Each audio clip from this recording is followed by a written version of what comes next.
Everybody,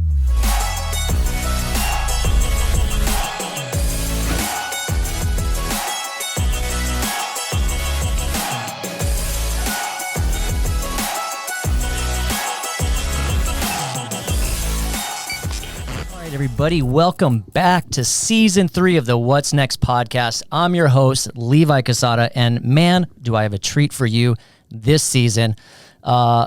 Not only am I kind of hosting this show still, I am behind the scenes. So I'm running the cameras. I got a camera on me. I got a couple cameras on my guest today. We're going to do a little something different, and I'm super excited this season. We are bringing in some extra people to help out with the show, so I can run the cameras here and keep everything flowing. So today I've got two special guests in here. Well, I've got three, but I'll introduce that person last. I've got the Wood brothers, Nathan and Brandon Wood. Say what's up, guys. What's happening? All right. Yeah, coming all the way from North County. I love it. Thanks for joining me today. Hard not to dance on that opening intro. Right? You could dance anytime. Just stand up and dance, buddy. That's how it makes it feel. Well, thanks again, guys. But I'm really privileged today. Thank you again for coming down all the way from North County to be here. We're in Mission Valley, and you brought such an amazing person. I'm super excited to get this podcast started and introduce him. You guys are going to love him. I can't wait to hear his story. His drive is just absolutely amazing. So without further ado, please welcome Dr. Jose Flores. What's up, buddy? You like that? Oh, yeah. Dang, Brandon, I almost did the same thing you did, right? Easy. It's not that hard. So, do I call you doctor?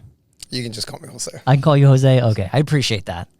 But thank you. Thanks for taking the time out and coming onto the show. We really appreciate you being here. Thank you. Yeah. No, it's an honor. Yeah. Not your first podcast, is it? No. You've been on. You're an inspirational speaker. Yes. You've been on how many podcasts have you been on? Over 20.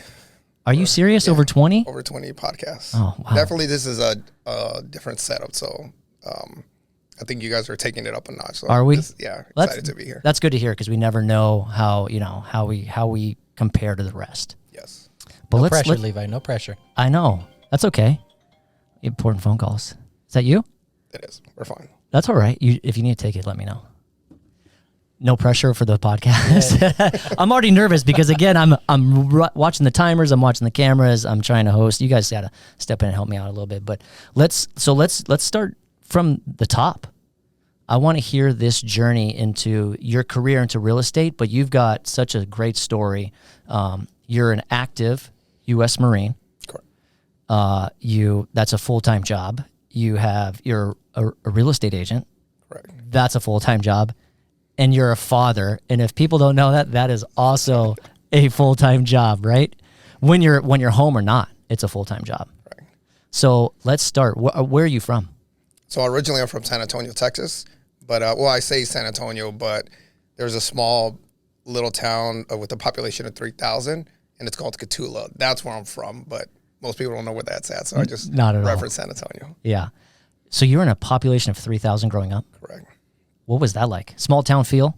Yeah, small town. I'm sure you guys seen in the movie Friday Night Lights, a very football oriented town, very tight knit. But it was, a majority of the people come from poverty. So we're all, kind of bond together. But I think growing up there is kind of why all the things that I do now, the ambition, it kind of sparked it because I think I came from nothing. And so now that I have all this opportunity, I'm seizing every opportunity that I can. Yeah.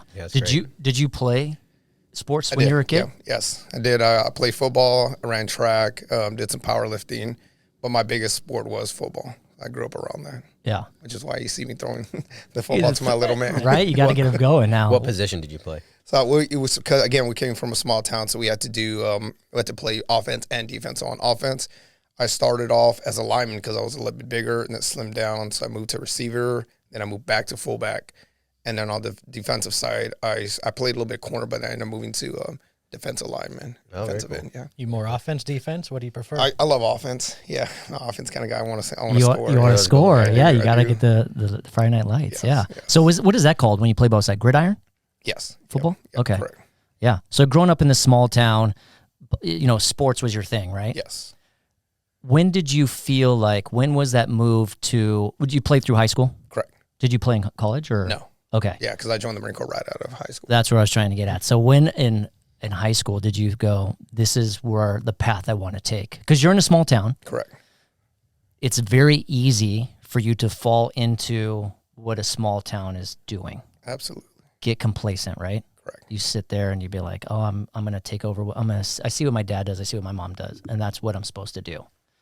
For you, you had a different image. You had a different journey. Tell me, like, what was the thought process behind being a 17, 18-year-old kid going, that's what I'm going to do? Yeah, no, great question. I actually had no intentions on joining the military at all. You know, I had my eyes set on my dream college, which was Texas State, which is inside Marcos, Texas. I wanted to go play football there. Everything was set. And I remember my senior year, I got my acceptance letter to my dream college. And as much as I thought I was going to be fulfilled when I opened that letter and it said, you've been accepted, everybody was happy around me, but I just didn't feel fulfilled. I feel like everybody's doing that. Everybody's going to school. At the time, there was a young lady that I was dating, and she was like, hey, this is our dream college. This is our plan. We're going to go to school together.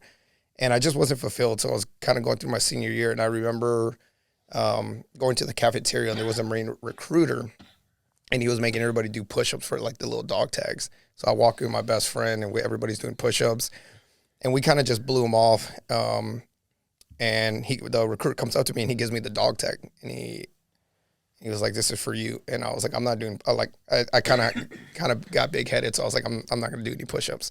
And he was like, "No, you're going to be a Marine." I was like, "There's absolutely no way I'm going to be a Marine." This is a recruiter doing this? Yeah, okay, recruiter. okay, yeah. And me and him are still great friends to today. I was like, "Yeah, I'm not going to join the Marines." And he was like, "I know a good Marine when I see it." And he was like, and he just said some words like, "You're meant for something more. Like, I see you. I've been watching you. I go to your games." I was also in high school band, so he would come to my concerts, and I was in marching band. And he was like, "There's something different about you." And he goes, "I know recruiters supposed to say that to everybody. Like, you stand out. Like, you're going to be a Marine." And I was like, yeah. This was also in 2007. So I don't know if you gentlemen remember, but we were at war with Iraq. Right. And it was really, really hot. Everything on the media, the newspapers, everything was like another casualty, just all this negativity just all over the media. So I was like, we've always known the Marines are like first to fight. So I was like, yeah, that's not something I'm willing to do. So he was like, "Hey, tomorrow I'll be in the library. Come talk to me. Give me 15 minutes of your time. I'll at least let you know what we have to offer." And I was like, "Yeah, whatever. Like, I'll see whatever." So I go home. I tell my parents. My dad's like, "Absolutely not. Like, I will disown you. Like, if you join the Marines."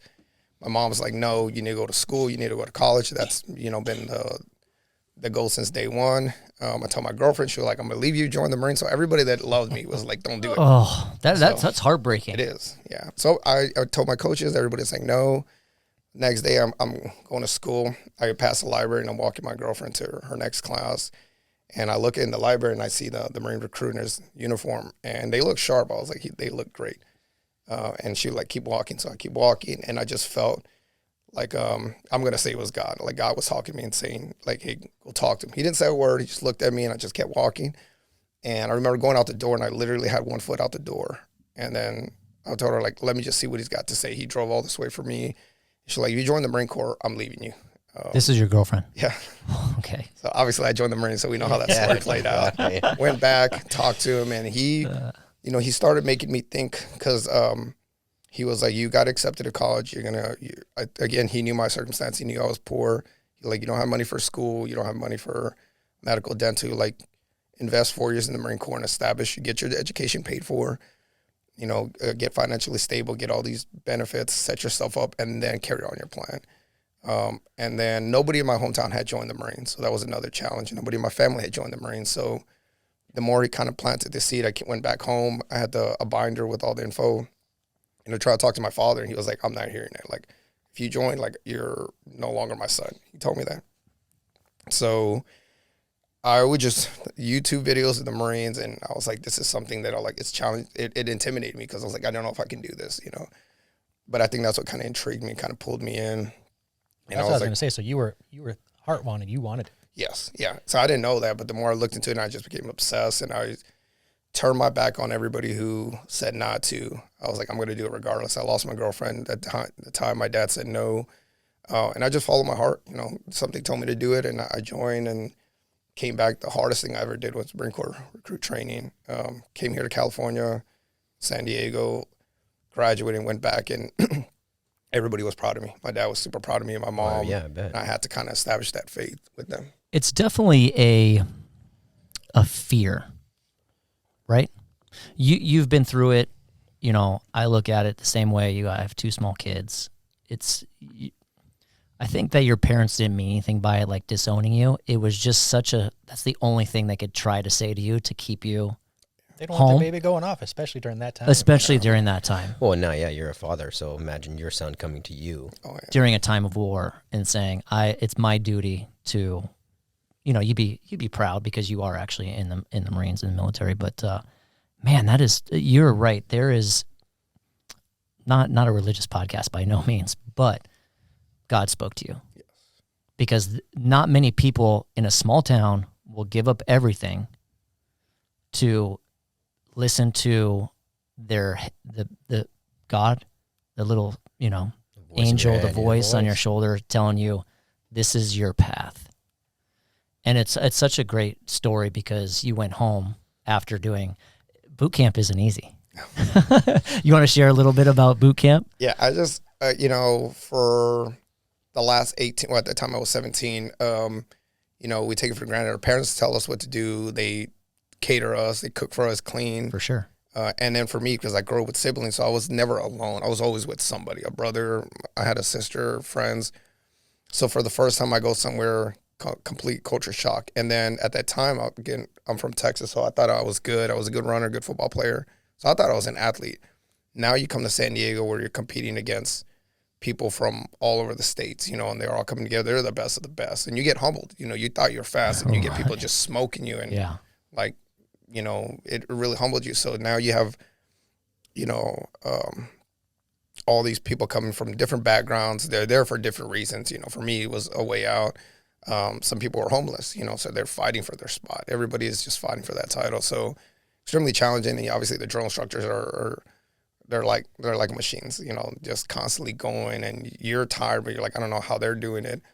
And you're getting a lot of discipline, a lot of, you know, you build a routine. You're waking up at 4 a.m, you're going to sleep at 9, you know, you're eating your food, you get a whole meal, and you get like, they say 5 minutes, but you like destroy it in like 2 minutes. So, you know, you're just moving really fast, a lot of training, your body starts changing.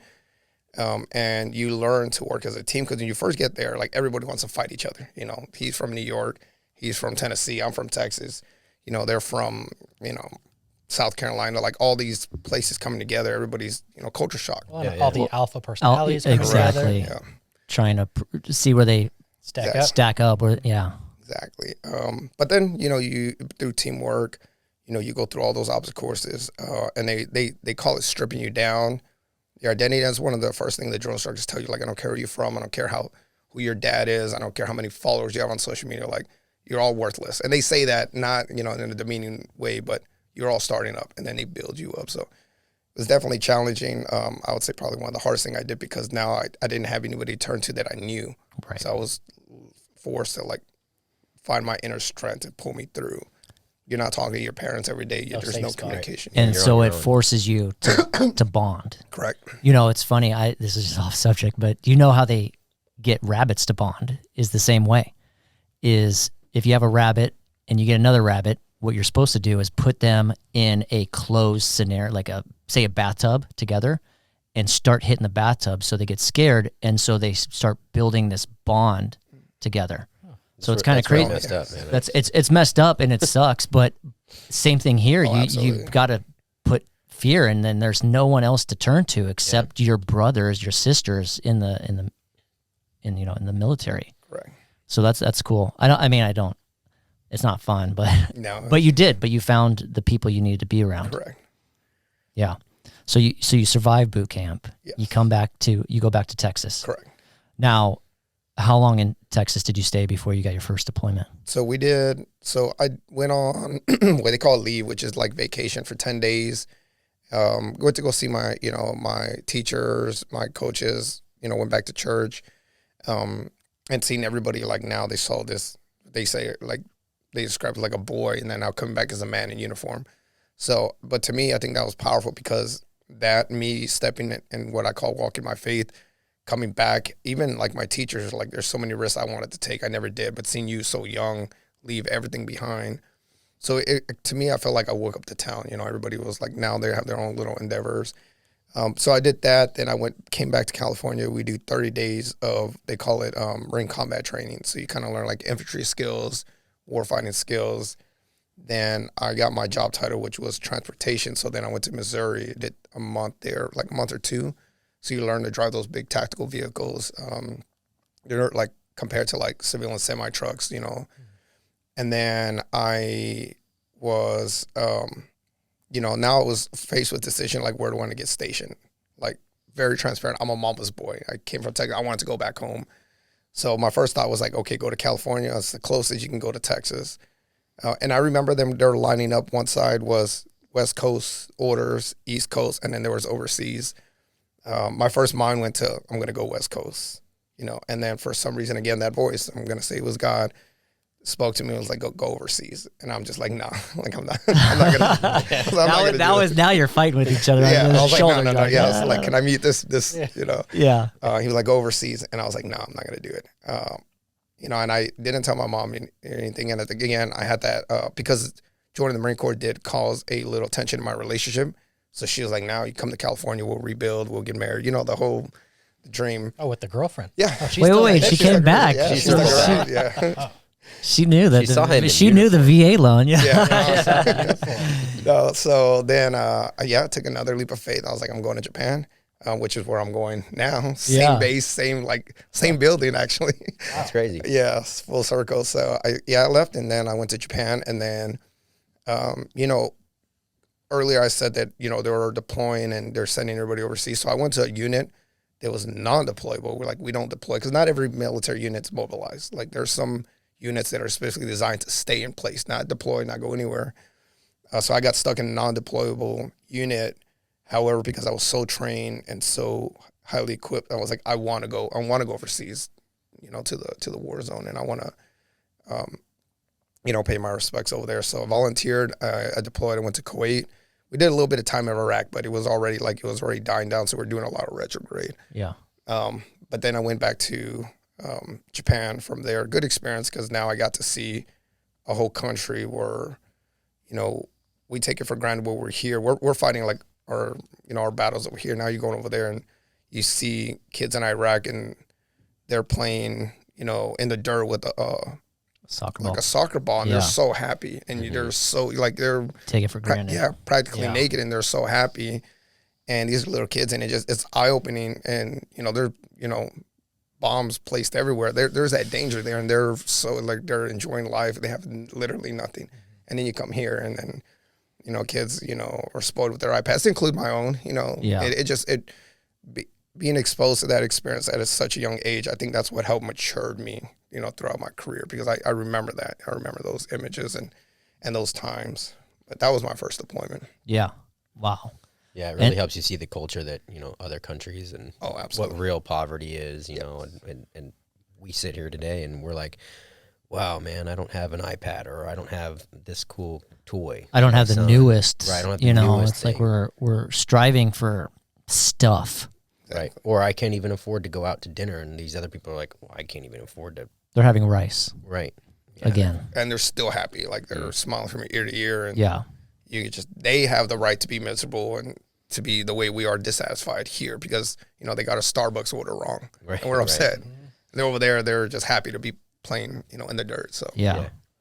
It's crazy you say that because I did get my Starbucks. No, they don't get it wrong. They just don't. I asked for extra hot and they never give me a sleeve. And I'm like, oh, should I write an email? And I was like writing an email to them, and I'm like, you know what? Jeez, it's just I can literally use my voice and just ask for it. But it here in America, it takes us a while.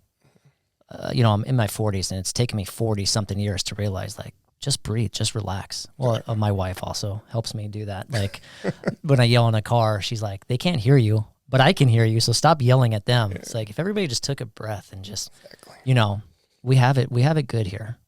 Absolutely. So, well, that's incredible. You did your overseas.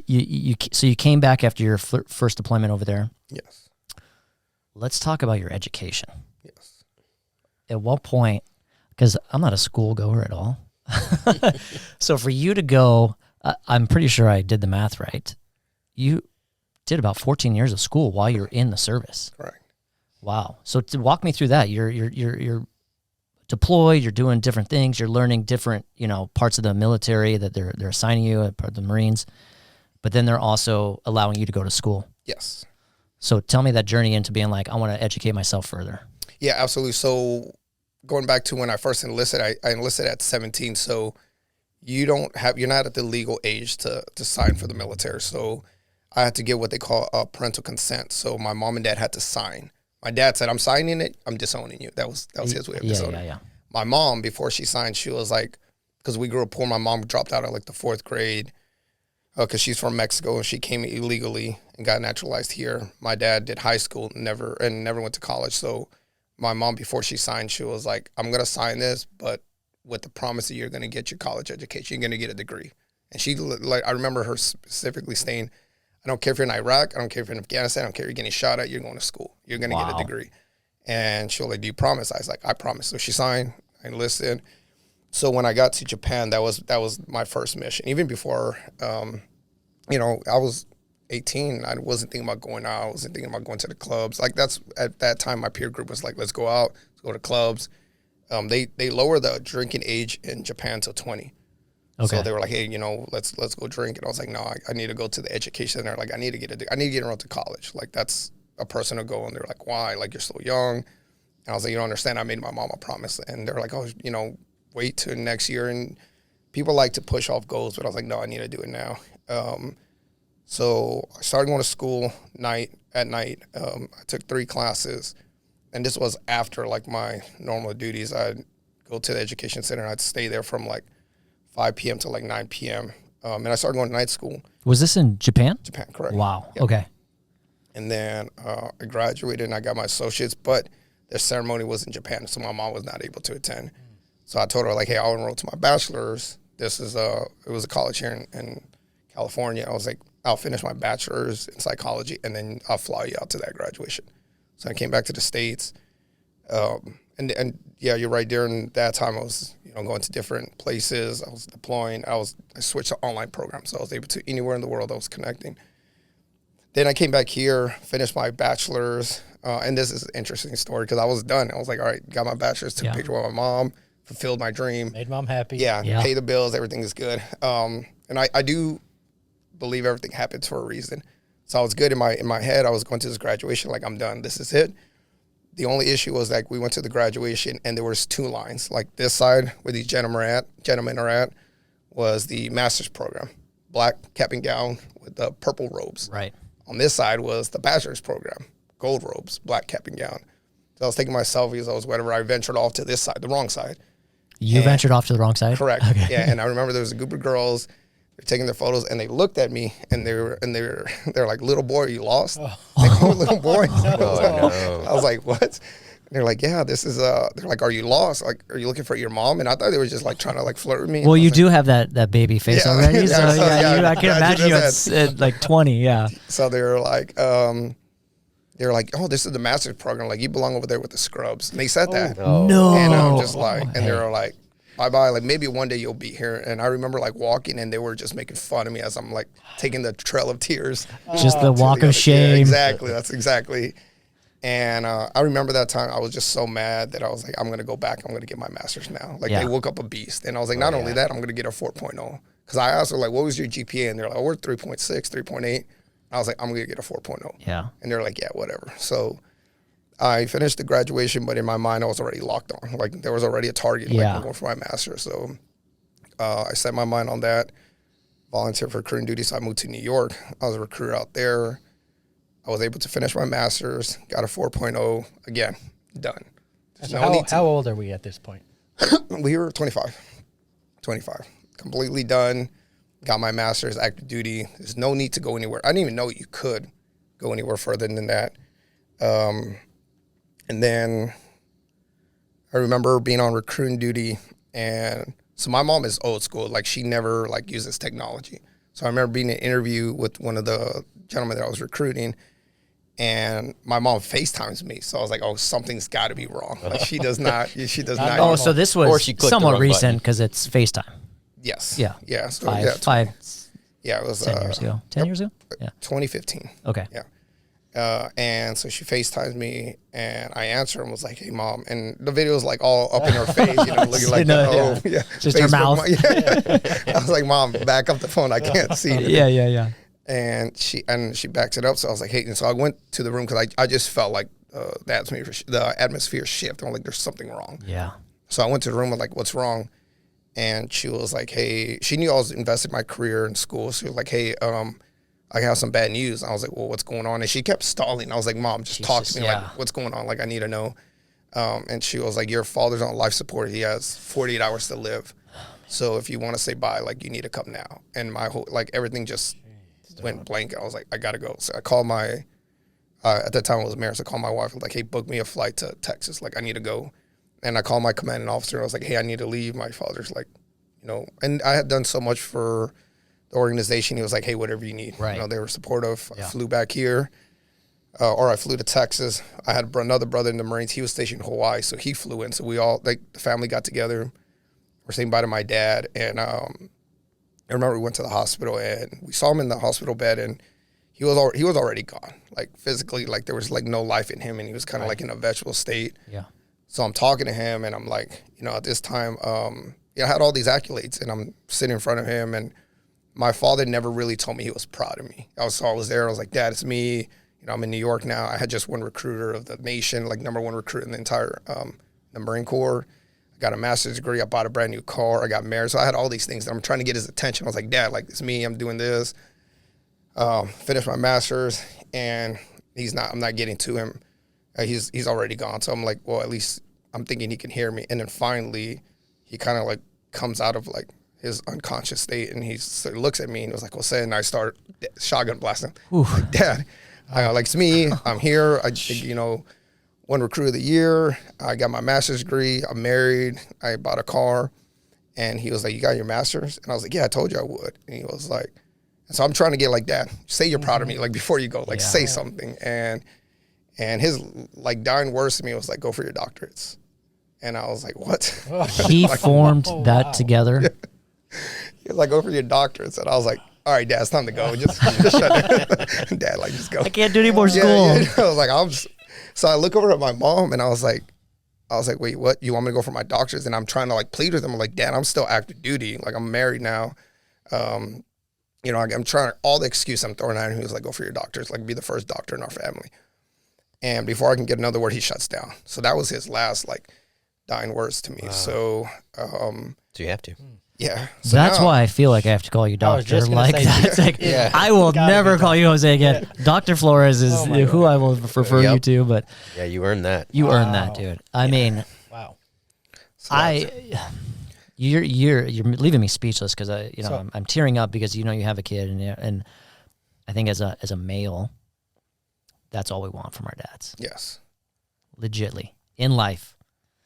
Is that one, like, that word to like look at you and be like, "I'm proud of you," and feel it, right? Yeah. I think after having my first kid is when I took that role as a dad. Now he was like, "It's time," So I mean, I get that feeling, and that's incredible. It's more incredible that he's proud of you. Just want to let you know that. No, for sure. I mean, hands down, he's looking down on you and being like, "This is." That's my son. Boy. That's my boy. That's my doctor. Yeah. But to come out, I mean, this is all belief today. This is all faith. Is to come out of that and him say to you, "Yes, go for it." Yes. He knew you could. That's the thing. That's the thing. You're self-doubting yourself all this time, and it's like you're listening to your. If there was another level above doctor, he would have said, "Go for that." Oh yeah. Yeah. Nobel Prize. So how soon did you go then for the doctorate? So from there, I remember us burying him, and me and my brother were in our uniform, and we do like we throw the dirt on the casket. And I remember saying like, "Okay, I didn't commit to it, but I was like, I'll look into it." Like, I don't know. I didn't know anything. To me, a doctor, I think medical. 100%. So I'm thinking like, I can't go to medical school. So then from there, that night, it took me about 2 weeks to kind of mourn and grieve and kind of accept it. And then I remember going online and kind of researching online programs they kind of do online and some on campus. And then I was also in the middle of moving to California because I was in New York at this time. to move to California. So I started researching, but it wasn't until I got to California, then I had my son. And then I was like, I remember having my son, and I was like, now that I'm a father, I think that connected me even closer to my dad, because we were never really close. Yeah. And so then I was like, I'm going to do it. I found a school, interviewed with them, they accepted me, and then I get deployed again. So I was like, all right, now that was my excuse. I was like, I can't do it because I'm deployed. But the counselor was like, no, you could do your online classes. I was like, great. I was like, Dad, who'd you talk to? So not letting you go. Yeah, I go to, and actually, if you guys Google it, there's a very famous picture of me. I was in we were in Iraq. We did a convoy. It was like 8 hours. I got out and I had my laptop because I would download like all my books and assignments into my desktop. So when I would stop, I can go on there and finish my essays. But there's a picture of me where I'm sitting down. I have like my full flat Kevlar, my rifle, my pistol, and I have my laptop in the middle of the desert, and I'm doing school. Wow. Somebody took an image, and it went viral for a while. And nobody understood. They're like, why are you out here? Why are you doing this? I'm like, my dad. Like, I have to do it for my dad. You know, it was even more pressure when somebody's here, where you can communicate and reason, but now he's in heaven. Like, he's watching me, like, more than ever, like you said. He gave you your mission. You can't back down. Yeah. So I did. I came back. Then I went to MCRD San Diego to become a drill instructor, which is why I have a raspy voice, if you haven't noticed, because that kind of. I watched videos of your Instagram. I love it. Yeah, so we're doing that, and then same thing, and they work all the way from 4 a.m. to 11 p.m. at night, and then everybody's, and rightfully so, because we're exhausted now. They're shutting down for the night, and I'm showering. I'm like, I still got to go do homework, and then they're like, what possesses a man to like still stay up? And I'm like, I have to do it for my dad. Nobody knew, right? But they were like, there's like, it's the why. Like, why are you doing this? And I made a promise, and I got to fulfill it. And I remember like my dad talking to me like, you can do it. And I think that was the hardest thing I ever do, because not only was I doing it while I was a drill instructor, but also like the rejection, because that level, at a doctoral level, every sentence, everything has to be scholarly sorted. So you write in a dissertation, and my dissertation was over 200 pages. And it was like 2 or 3 years of just getting kickback, rejection after rejection. And that built my resiliency, because they're saying no to the point where they're like, hey, have you thought about settling for another master's? Like, maybe this is not doctoral material. And that just, and you got me even more mad, because I don't have an option. So COVID hits, and then I finished my dissertation. Now it comes time to defend it. So you have to go in person on a panel of like 7 doctor experts, and you like present your research to them. So COVID hit, so we had to do it via Zoom. So I cashed in. I was like, I'm going all out. Like, I don't know if you guys ever heard the expression like burn the boats. Like, if you go take the island, burn the boats, there's no backing out. You can't back, you can't survival retreat. Mode. So I did that. I was like, I'm going to go Zoom, go back to my hometown, home library. My mom's going to be there. My family's going to be there. All my coaches, family, everybody that I grew up with. My son was there. I streamed it live on my Instagram and Facebook. So I was like, I'm going to defend it. Either I'm going to be a hero, or I'm going to fail in front of thousands of people. But that just gave me the confidence that I was like, there's no way I can't fail. So I did my dissertation one day after my 31st birthday, and I defended it. I did everything. I was in a suit. Everybody was proud of me. Finish. They told me to log off, that the committee is going to convene, and then they'll log back on and tell me whether I passed or not. And I think that was the most nerve-wracking thing. So we log off, and I'm like sweating, and everybody's like, congratulating me. They're like, so I'm waiting. I felt like I was being drafted. I was waiting for the call. Yeah. I was so feel like you crushed it. Like, you felt good about. I did. Yeah, I was good. You've had so much of that resilience you built up that you're like, I've got this. Yeah, so that was great. They logged back on, and the way they started at first, I was like, oh man, like my heart started singing. How did they do it? Like, kind of like an emotional, like, it's kind of like they're going to break bad news to you. Exactly. But me and they call it my chair, which is like your mentor who kind of works with you. So we had a lot of communication. So I just noticed his tone was like super negative. I was like, oh man, this is off, And he was like, hey, we appreciate your hard work, and they started talking about the attrition rate of doctoral students and resiliency. And so they set it up like I failed. And I was like, oh man. But I was like, you know what? I did my best. I was like, I left it also. Are you on Instagram Live now? Yeah. With this, the whole thing? Yeah, everything. Yeah. Everything. Yeah. And I remember my son being to my side, and I was like, no matter what, like, I'm proud of myself if I didn't get it or not. How old is he at the time? He was four. Four. Yeah. And they were like, congratulations, Dr. Flores. And I just felt like a sense of relief. Everybody starts clapping. I try to hold my composure. Can't. And then after that, then that's where I felt like my dad was like, I'm proud of you. Like, I felt Yeah. him. Like, he was talking to me, and he was like, I'm proud of you. And then, you know, I kind of savor the moment. I pick up my son. And then when the camera, like, who's that? He's like, this is my son. My mom was there. My mom was showing no emotion because she was like, I expected that. Yeah. I was like, yeah, but like, I don't know, give me a hug or something. Yeah, right. My son's holding on to me. He has no idea what's going on. He's looking in the camera. But yeah, it was a beautiful moment. And not just for me and my family, but, you know, I think that was a personal journey. But since that story, I've inspired thousands and thousands of people, you know, whether they were there, because there was like over 400 people streaming on Instagram alone. But that just showed the capability, because you're right, it is full-time. Being a father, being a Marine, working on your studies, it took a lot of sacrifice after hours, because I would put my son to sleep, then study, you know, wake up before him. But I think to me, I felt like God used me as a vessel. Like, I'm going to show you what, you know, you're capable of doing. And I'm nothing, you know, extraordinary. I grew up in a small town, but like, if I can do it with this man, imagine what I can do in your life. So to me, that was my story. And that's why I earned my doctoral. But it wasn't by choice. It's not like I, you know, grew up like, I want to be a doctor one day. Yeah. Yeah, but I think that's even better. You know, as an adult man, you're like, I'm going to do this. You could shift gears and make it happen. That's your story, your journey. That's very inspirational. So you go on panels now. Do you share this story with a lot of people? Okay. I do.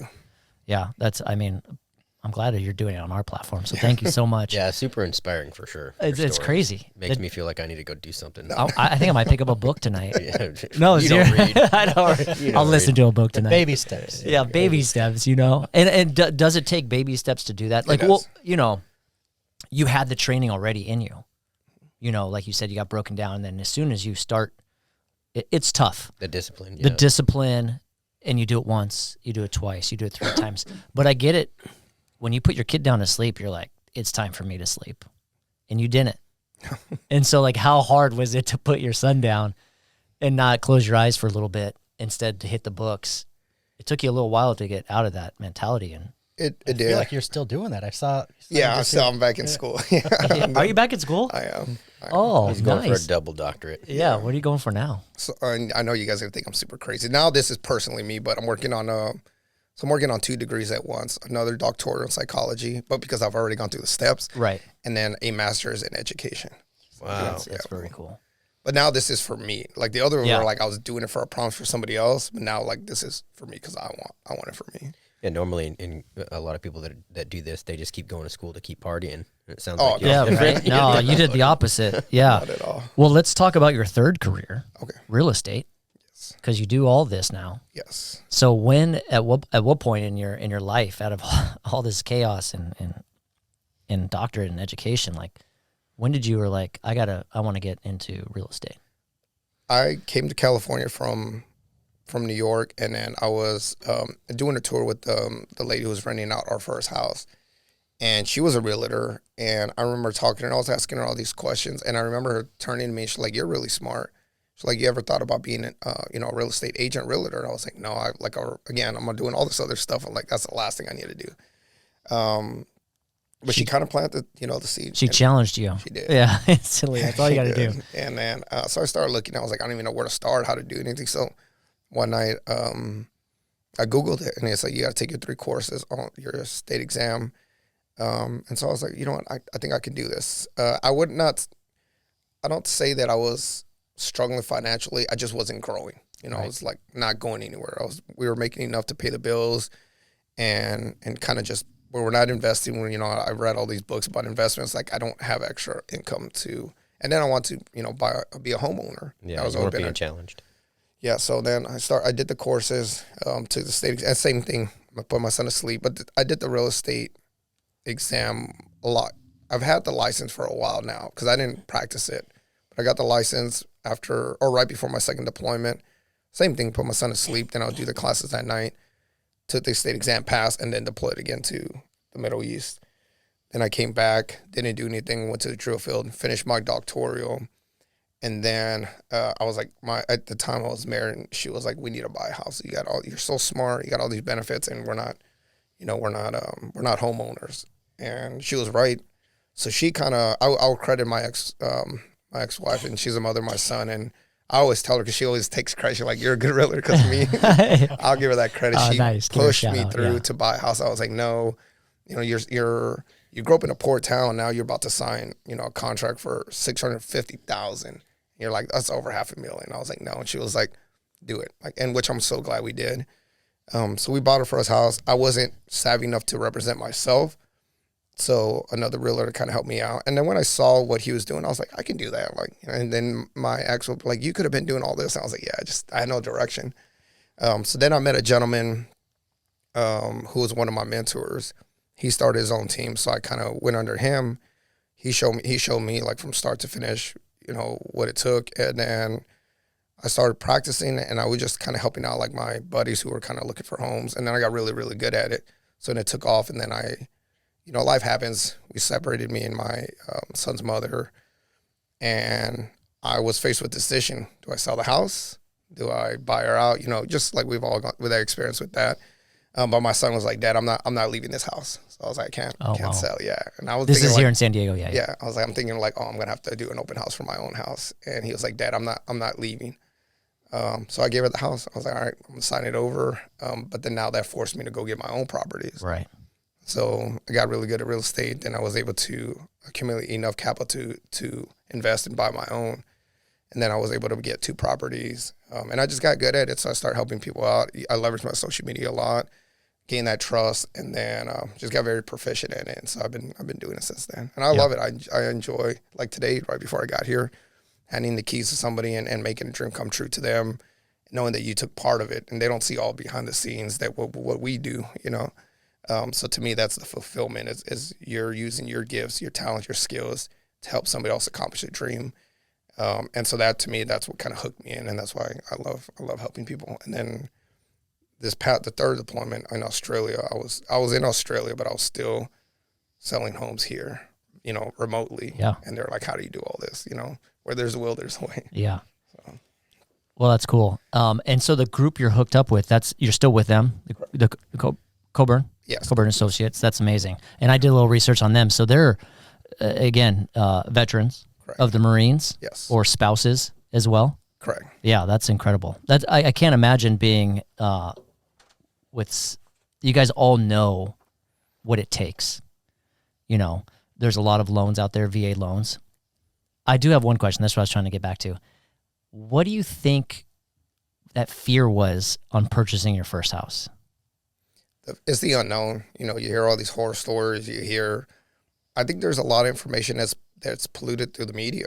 Like market's going to crash, this, that.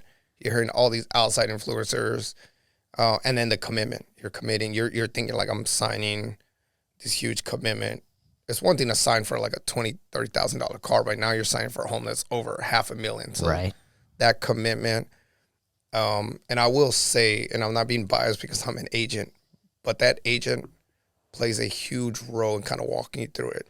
And not to talk bad about my agent, I believe he was fairly new. We didn't have that guide every step of the way. So we're getting documents and we're reading through them. We're like, I don't know what this is. What is a disclosure? What do you mean earthquake disclosure? Like, you don't know. You're like, you don't. Because it's a standard here in California, but you're like, wait a minute.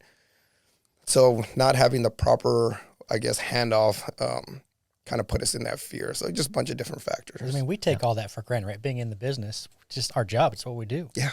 But as the buyer, it's the biggest purchase of their life. Absolutely. There's a lot going on. Yeah, to see that and you're in a situation too where you have a family, you have a young boy, you saved up some money, and you're like, I don't know if I want to make that big jump yet. Did you know that you wanted to be in San Diego permanently though, as well? I did. Okay, so you were at least there. Yes. To where you could purchase that house. Another question, because did you use the VA loan? I did. Did you know about the VA loan going into the military? Because I just had this conversation with someone earlier, and they went through their whole career, probably 18 years or so, before they really found out that, wow, I could buy a house with zero down, and there's, Did you know about it in the recruiting process of going into the military that you could be a homeowner? They tell us, but it's very vague, and there's not really like.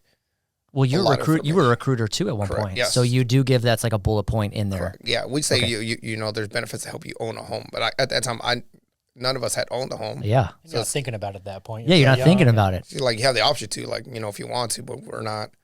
At that time, none of us had gone through the process, so we didn't speak of it, including my recruiter who brought it up.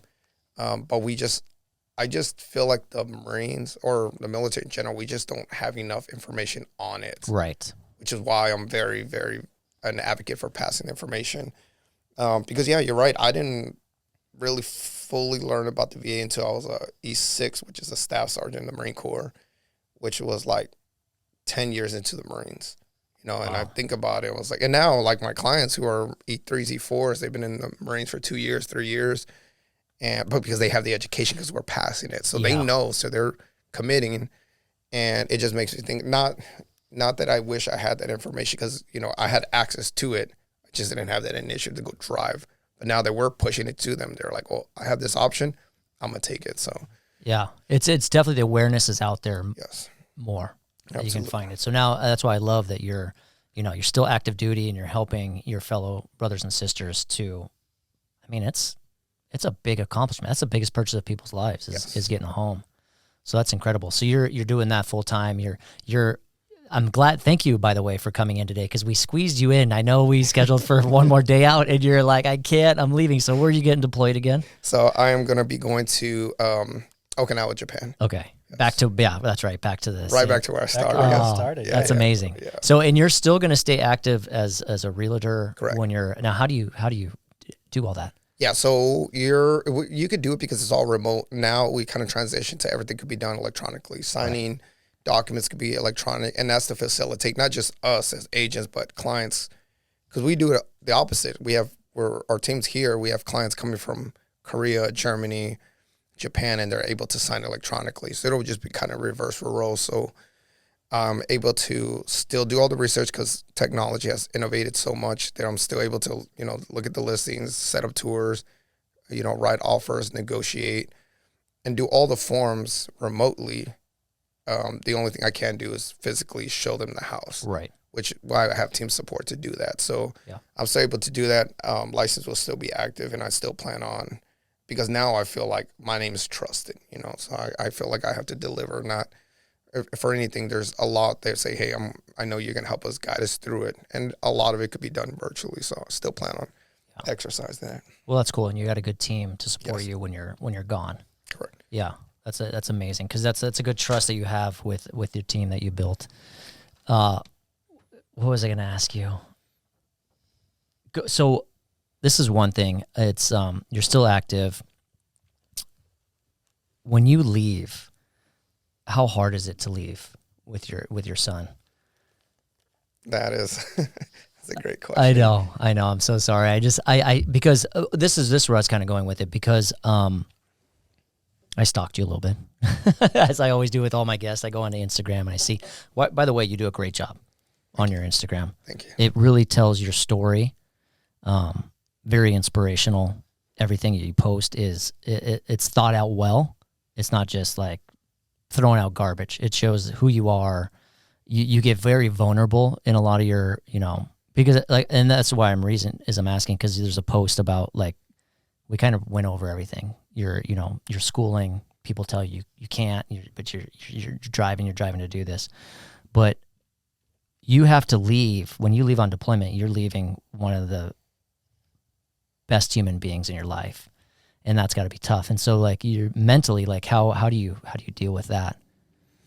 It knowing that I'm leaving, this would be our third time. The first time he was a baby, so he doesn't remember. Right. The last time was last year. But I think we deal with it pretty well because we have a very, very close bond, and he knows that the love that I have for him, not through posts or, you know, verses or anything like that, just the time, the bond, the quality time that I have with him. So knowing that I was leaving, it already strengthened our bond because we know we're on limited time. Yeah. So we cherish that rather than being sad about it. We celebrate and like, hey, I get to be with you another 2 days instead of looking like I have to leave in 2 days. So he looks at it like that, like, hey, I get to be with my dad for 2 more days. And then we kind of plan when's the next time Dad's going to come home. So for his birthday. So it really makes us look at the, like our technology. Like we FaceTime a lot. We have I call it a deployment box where I'm able to send messages, and like a little icon will go off. And he wakes up in the morning, he sees it, and he thinks the first thing he thinks is like Dad's talking to me. So he opens a little box and I love you, or good luck at school, or so he still feels like all those small little efforts that I'm doing, I'm talking to him. And even when I was deployed, like because he lives with his mother and his grandma, if you would have he wouldn't get up for school, they would FaceTime me and I would talk to him. And once he would hear my voice, I'm like, just I get up, you need to go to school, and it's just something about a father's presence. And he was like, okay, and gets up. So I think we're dealing with it really well. Not as emotional as I think most people think because of the bond we have. Yeah. And he knows I love him, and it's my job as a father to still make him feel loved and that he's thought of, and he knows. So it's not really hard. I know that this is, again, this is not a religious podcast, but I think this is where God said to me, like, I need you to go here. Yeah. And I explained it to my son, like, Dad has to go here because this is where God wants him to go. And he was like, all right, Dad, go there, do a good job, come back, and then and then planning for the future, because there is an agreement of to go there that I'm going to come back. So it's one of those where like, hey, I'm going to do my time there.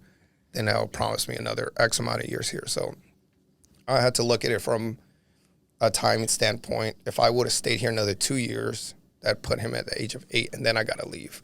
And now he's playing sports. He's a little bit older.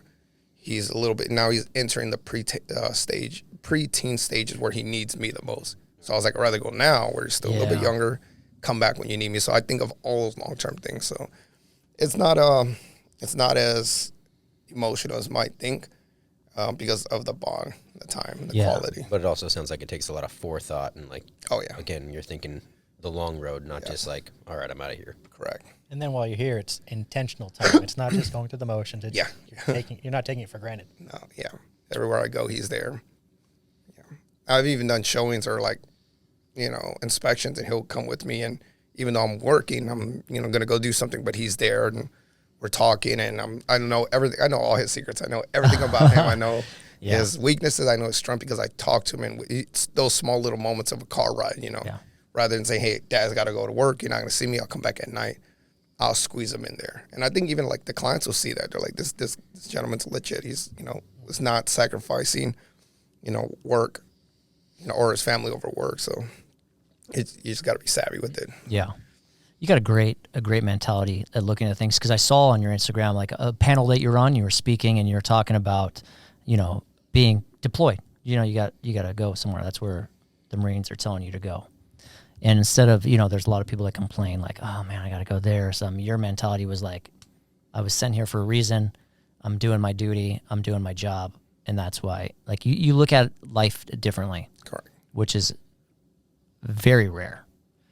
So thank you so much for sharing your story, because we're all fathers here. And so we do take it for granted sometimes. I think we were just talking about, our kids out there, and it's like they're always next to us. You barely get to see your kid when you're gone, but I love the connection that you have with him. It's one of those things, as much as we want our fathers to be proud of us, we also want our children to be proud of us. I want to go hug my kid now. No, that's cool, man. I really appreciate you coming on and sharing that. So what's next for you? Like, you're going to stick with the Marines for how much longer? What's next? Is the career, are you building wealth, your portfolio up in real estate now? Yeah. So I've been in for 15 years, so I do want to finish another 5 to at least make me eligible for retirement in the Marine Corps. But right now I have a very ambitious goal, and the official title is called Sergeant Major of the Marine Corps. So that's like the #1 enlisted personnel, and they're like the representative for the Marine Corps overall. So that's the goal. But simultaneously, I am building up a real estate portfolio, and my long-term goal is to accumulate up to 10 properties and kind of manage that, because am I leveraging it to help me out? Yes, but I'm, again, forward thinker, so I'm thinking about, like, what could I leave to my son? Right. So 10 properties is the goal. Eventually, when I come back, I do want to start my own real estate team, so I want to do that. but it also right now it's easy for me to plan this because I'm a single man. I'm a single father. Yeah. I do eventually want to get married and do have family. So Well, whenever this is your dating profile as well. So if you can look at this, just kidding. so, Pretty good resume. So Yeah. We'll get you out there. We'll get you hooked up. So eventually, when I meet, meet her, obviously our goals have to align. So I could have all the goals to do all this stuff, Yeah. but if we want to build a family and it's the right person with the right, the person I'm going to say God sends for me, then that could change. Not that I'll sacrifice my career, my goals for her, Right. but it might merge. So that's the plan. We always say our plan, but God, God's will. So we'll see. So can you tell me, you have how many properties do you have now, and what's your motivation in owning more real estate?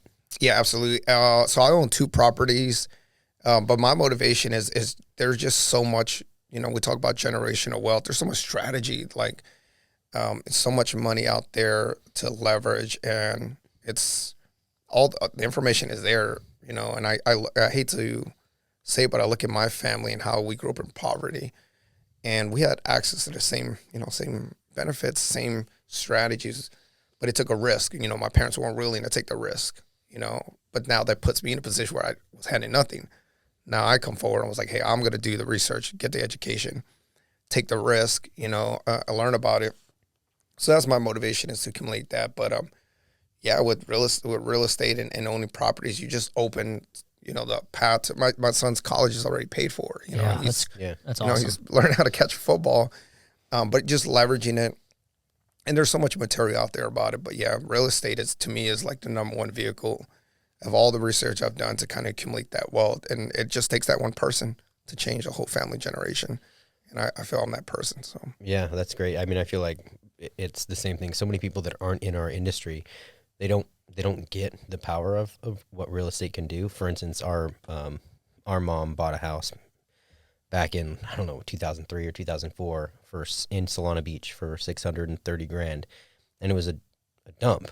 And so everyone else in our family was like, what are you thinking? Like, why are you buying this place for that much money? That's insane.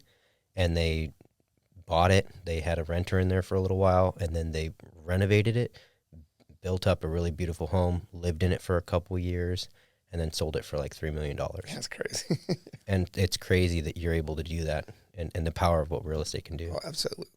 And leveraging, the benefits for VA loans and stuff like that as well. Yeah. Do you work with just military clients? No, okay. Not at all. But to go back on his comment, yeah, because, and again, I come from a culture where, we're in the farms and we're manual labor. To make $3 million, that would take a lifetime. Some people won't even. Yeah, exactly. In a lifetime. Fraction of that. Yeah. And they're literally breaking their backs and their bodies.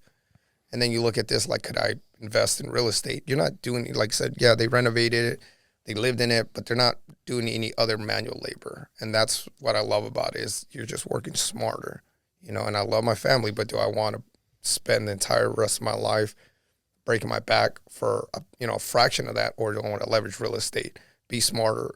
But that also gives me more time to do what? Be a father, the most important thing. Right. So that's why I love real estate. Yeah. I'm sorry, what was your question?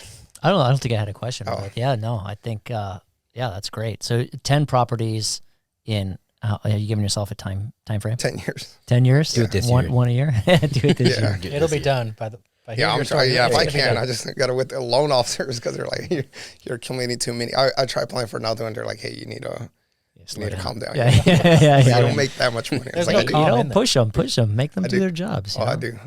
So if you get 2 doctorates, do we have to call you Doctor? Dr. Flores. Doctor to the second power. Yeah. Dr. Squared. Yeah. Squared, yeah. I love it, man. I love it. Well, okay. I just got a few questions here. And then we're going to do like a little segment, finish the sentence. What does being a father mean to you? It's everything. Being a father is everything. I think it's the most beautiful thing you can do. Best experience, and I love it. It's, to me, I live for it. That's my motivation. That's the reason I wake up. Every action, and to me, that's the inner why. Like, again, we talk about some of the things that I did. What would possess a man or woman to go above what they think is their limitations or their physical capability when you have a love for somebody else. And I remember that, especially like I think I did a video on it yesterday. But I'm doing my homework. I'm tired, but then I look over and I see my son sleeping and how beautiful he looks and how happy he is. And I was like, he has that because of how hard I work.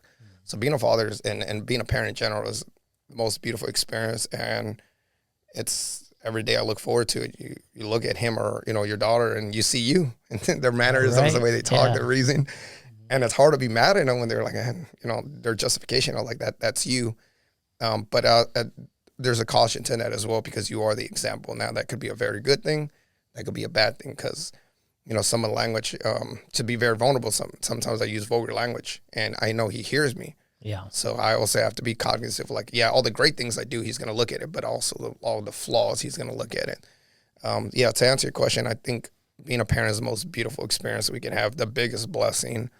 And to me, I think that's the reason we're put on this earth, is not only to, live our lives, but to pass on that legacy and to uplift our generations. And I know I'm doing that with mine, from where we started to where we're at, hearing a beautiful story. Like they started with, that real estate. Now they sold for $3 million. I can only imagine what that's done for your family. So right. To me, it's everything.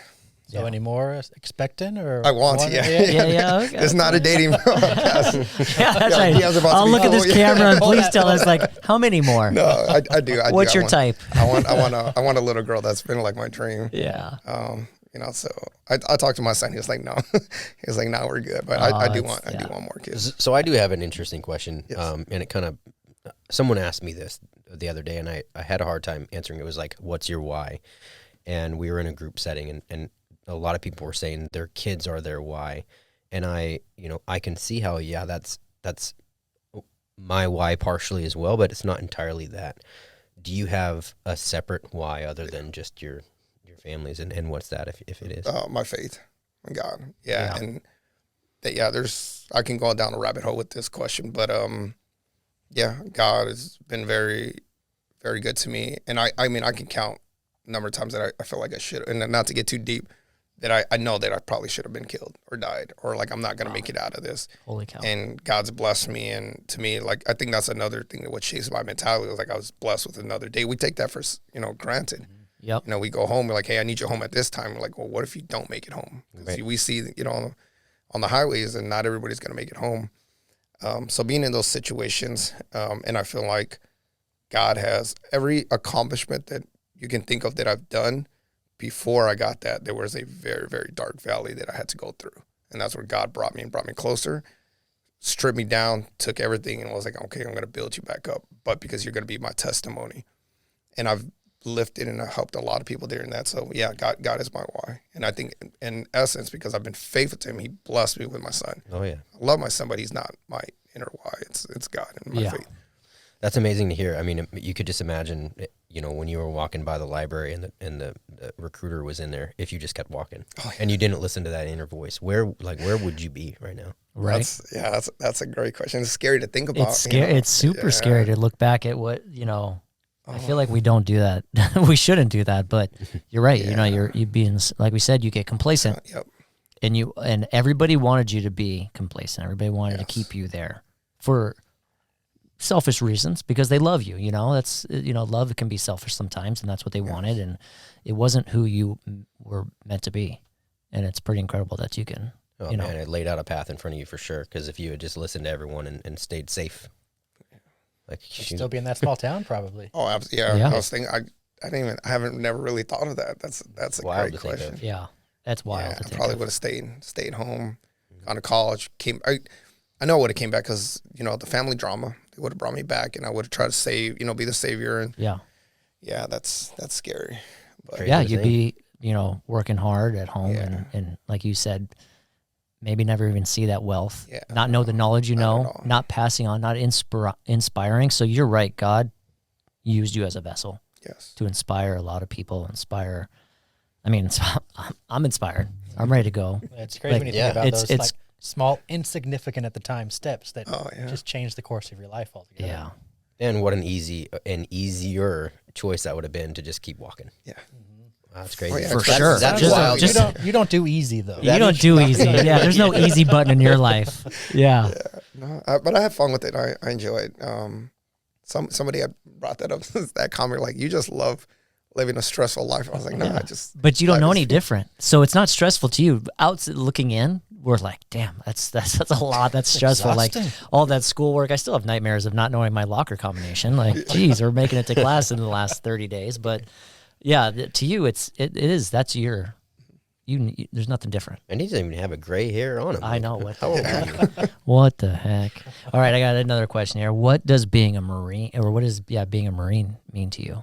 Being a Marine, it's it's extremely important to me. I feel like it's my identity. It's my purpose. Being a Marine, serving not just yourself, your family, but serving the country. You know. Yeah. Going out there, deploying, or even just putting on a uniform and being, the face of the public, knowing that we're serving a greater purpose, and that we literally enlist for the purpose of war, which is, unfortunately, the only way to win wars: money, death, compromise, things of that nature. So, to me, it's a huge risk, but it's service and above, self. So to me, I think the Marines really set me up for success because it taught me all the discipline, the intangibles. And you said earlier, I've been in college for over a decade, but there's some things that the military trains you and teaches you and puts you in leadership positions that you cannot accumulate in a classroom, no matter what prestige university you go to.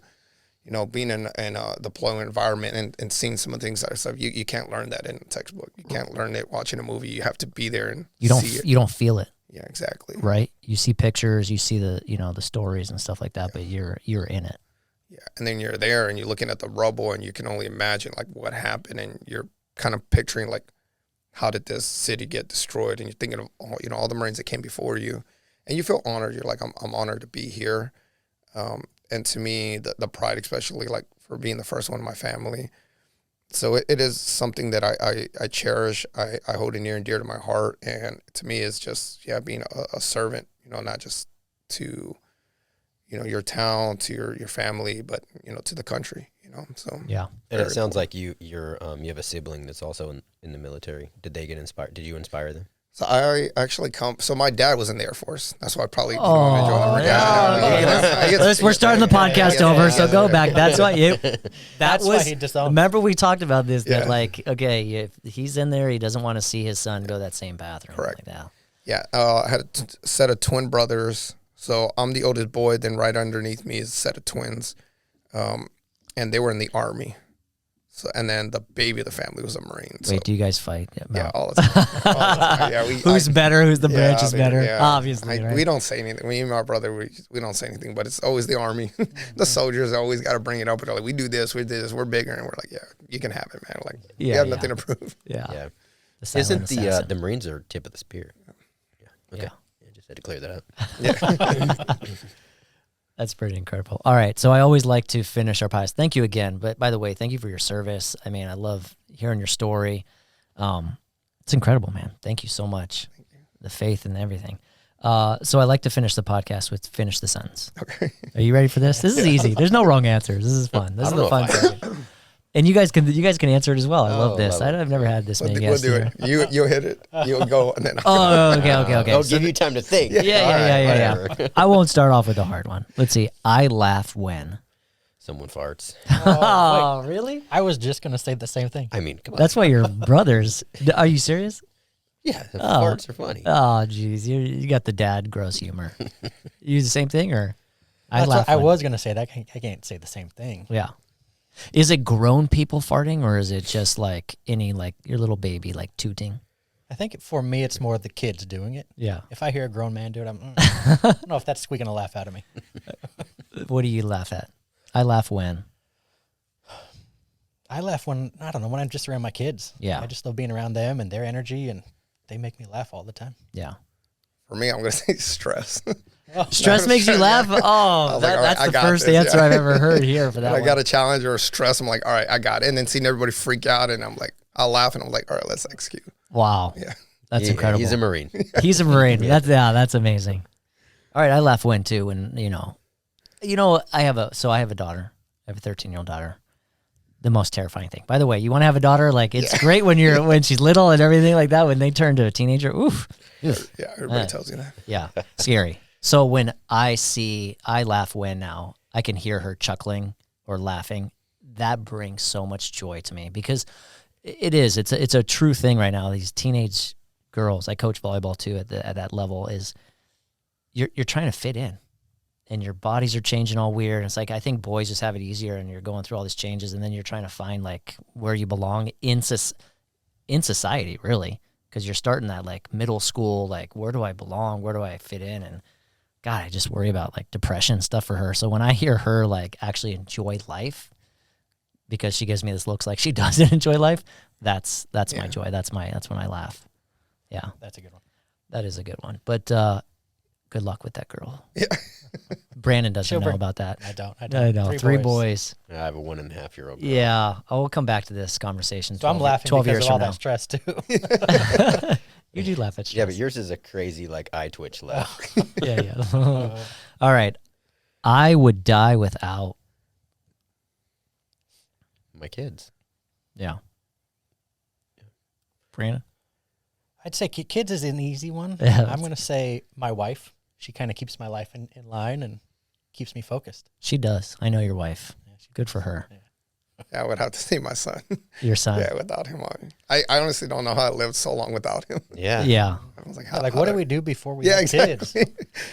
Well, it's so Right? funny. Sometimes I stress out. He's like not going to bed or something. I just want to go to sleep myself. And I'm like, oh my gosh, like it used to be so easy before him. And then it kind of makes you think like, but man, life would suck. Yeah. Like, Right? without this little guy. Yeah. Yeah. Yeah, I laid with my son last night because of that. I was like, it's so easy to just be like, close your eyes. And then I go and like, and just wait. And he'll do finally nothing, fall man. asleep and do nothing. Mhm. You know what? I'm like, I'm going to go lay with him tonight. Yeah. It felt good. All right. I love it when. I don't know. Someone else go first. Yeah. Brandon, I love it when. I love it when. I don't know. That is a good one. For me, I love it when I make other people happy. Yeah. When like you bring joy to them or you help them out. To me, that makes me happy. Seeing other people, and Yeah. but you're a contributor to that. So helping people. Yeah, I guess I find it makes me happy when I see other people happy, which is weird. It's like I get happy from seeing someone else. Yeah.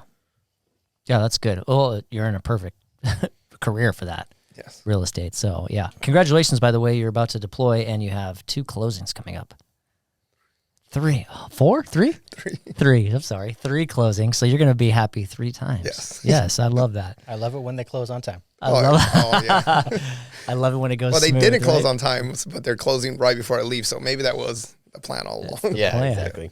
Get Give that you something stress. to celebrate. All right. Doctor, in an ideal world, blank. In an ideal world, everybody would help each other, look out for each other, and build each other up. I think we're missing that. I think everybody right now is, a lot of people are just real negative. They think they have to step on each other. There's plenty for everybody to eat. In an ideal world, we all help each other up and help each other grow. Yeah. Yeah, we'll all be on the same page with the same common goal. Yeah. That's huge. All right. The secret to a happy life is to, Nate. I was going to say happy life, happy wife. I was thinking that, but Yeah. I can't say that. Yeah. You got to come up with something else. Secret to the happy life. DoorDash. DoorDash. That's a good one. That is a good one. For me, I think the secret to the happy life is I feel like just being genuine. You know, I teach my kids that all the time. Like, if you can be out there and just genuinely be, well, genuine as in being kind, genuinely kind. Be kind. Do something kind today. Stand up for someone that can't stand up for themselves. You know, do something kind. And so I feel like if that's the secret, I think you'll be happy if you can just be a genuine person and be yourself. Say also maybe like financial freedom. Yeah. Happiness, absolutely. financial freedom goes back to what you were saying about real estate and that generational wealth. Yeah, absolutely. For me, I'd say self-love. You love yourself, you're content, you're happy, you spread that positivity to other people.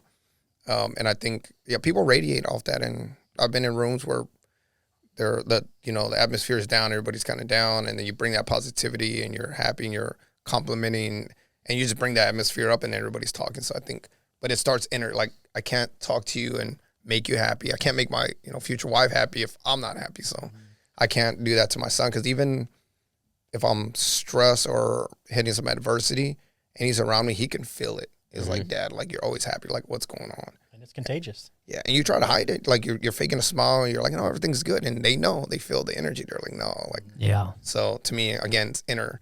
So, if you're happy, you love yourself, I think that radiates to every other relationship.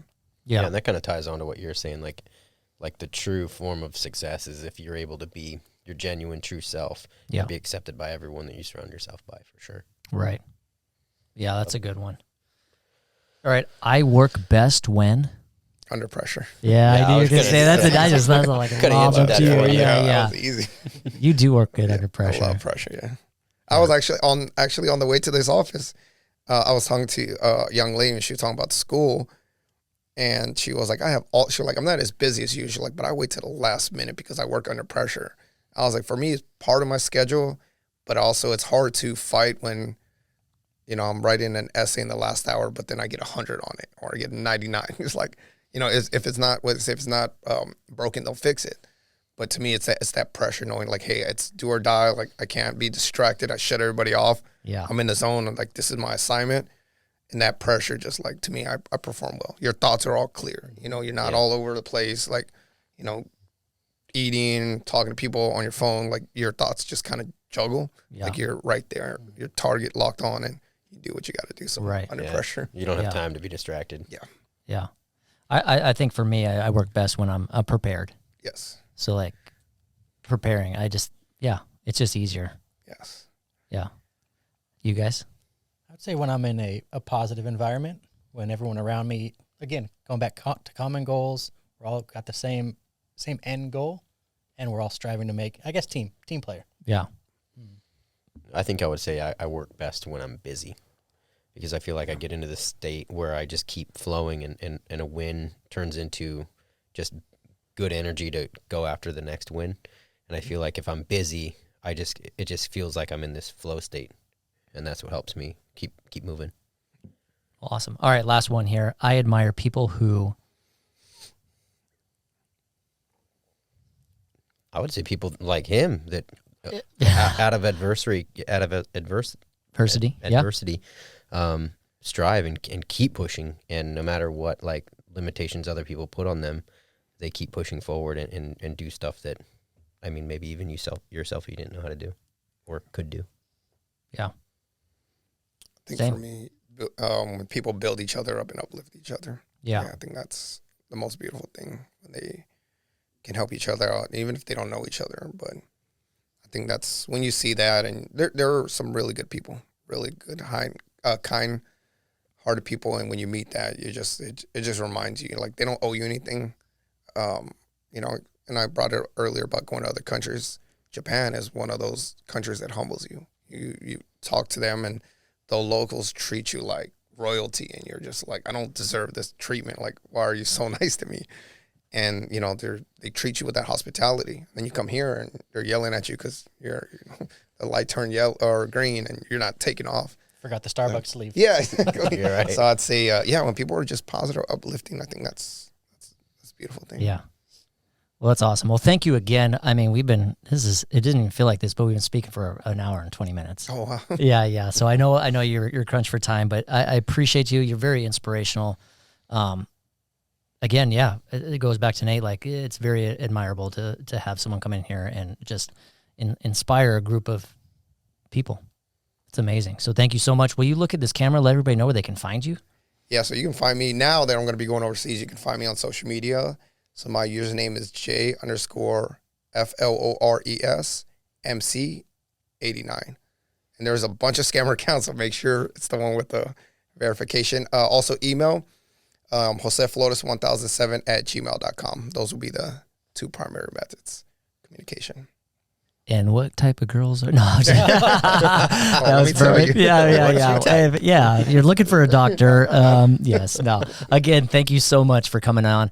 Everybody, where you can find this podcast. We're on all the social media platforms. We are on YouTube, Spotify, iHeartRadio. You can find this full podcast.